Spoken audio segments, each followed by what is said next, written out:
Bienvenue sur tvyeshua.com. Vous connaissez certainement tous le psaume 23 de David. Lorsque je marche dans l'ombre de la vallée de la mort, je ne crains aucun mal. Est-ce imagé? Est-ce symbolique? Est-ce spirituel? Est-ce poétique? D'où est-ce que cette idée lui est venue de l'ombre de la vallée de la mort? Eh bien, je suis en train maintenant de marcher dans cette vallée de l'ombre de la mort.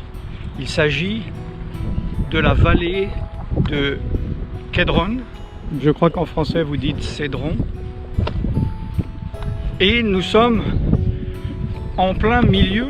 C'est la vallée entre le mont des Oliviers qui se trouve sur ma gauche et le temple de Jérusalem qui se trouve sur ma droite. Pourquoi David a-t-il appelé cette vallée la vallée de l'ombre de la mort? Vous allez voir dans cette émission que cette vallée est très souvent mentionnée et qu'il s'est passé des choses absolument fondamentales par rapport à la Bible. Jérusalem se situe sur le bord de deux vallées, la vallée de Hinnom et la vallée de Kidron. Toutes deux n'ont pas une histoire glorieuse, loin de là. J'ai déjà fait un enseignement vidéo depuis la vallée d'Hinnom, appelée aussi vallée de la Géhenne, et vous pouvez voir sur tvyeshua.com. La vallée de Kidron est où le roi Josaphat renversait les ennemis d'Israël et où les Lévites jetaient les choses impures et souillées. La vallée de Kidron est située à l'est de Jérusalem. Aujourd'hui, elle est une succession de cimetières, juifs d'un côté et musulmans de l'autre. J'ai expliqué en détail cela dans une autre vidéo sur tvyeshua.com. Cette vallée se trouve exactement entre le mont des Oliviers et le mont du Temple, du côté d'où se trouve la porte par laquelle le Messie rentrera bientôt afin de régner pendant 1000 ans sur cette terre.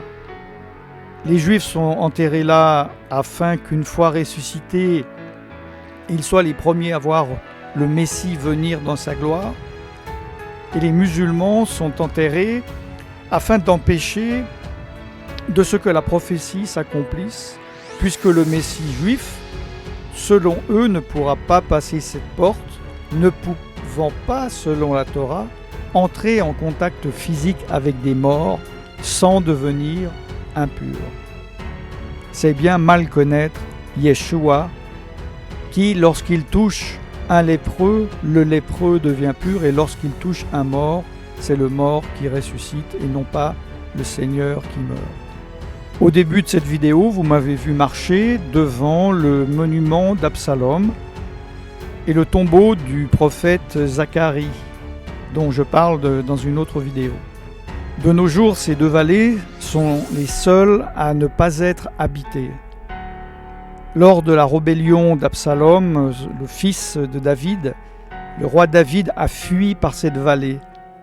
Personne n'osait s'y aventurer, mais David a dit dans le psaume « Quand je marche dans la vallée de l'ombre de la mort, je ne crains aucun mal, car tu es avec moi. » Lorsque le roi David a composé ce psaume, il a mentionné la vallée de l'ombre de la mort, car cette vallée se situant à l'est de Jérusalem, elle se trouve presque toute la journée dans l'ombre.